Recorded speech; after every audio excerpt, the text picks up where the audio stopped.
你好，我們大家都有過這樣的經歷，不是嗎？在公司裏找着一個複雜的 Excel 文件，苦苦掙扎4個小時，最後問了同事，他3秒鐘就說複製粘貼這個就完了。我們為什麼拒絕這樣簡單的答案呢？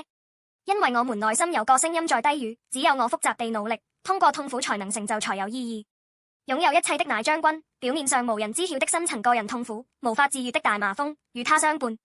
他為了解決這個問題，帶着亞蘭王給以色列王的親筆信和巨額禮物而來。然而，以色列王一讀亞蘭王的信，就完全陷入恐慌。他讓我治這個大麻風病人嗎？我是神嗎？這人故意找辭要入侵以色列。列王紀下5-7，以色列王把簡單的請求誤解為戰爭意圖，陷入了絕望。這時，先知以利沙聽到王絕望的消息，說把亞蘭的乃將軍送到我這裏來。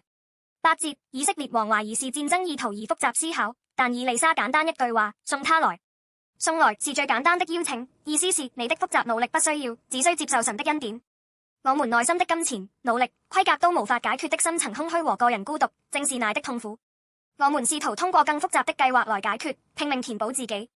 但神已經為解決我們所有複雜而艱難的罪問題，送來了最簡單、最容易的方法——耶穌基督到這地上。耶穌確實為我們的罪，在十字架上獨自受苦，他獨自承擔了我們所有複雜的痛苦和孤獨。因為耶穌愛我們，因此盼望我們的生命得恢復，在十字架上獨自死去拼復活，解決了我們最大敵人死亡的問題。因此我們得到耶穌基督就是我們生命的最簡單答案。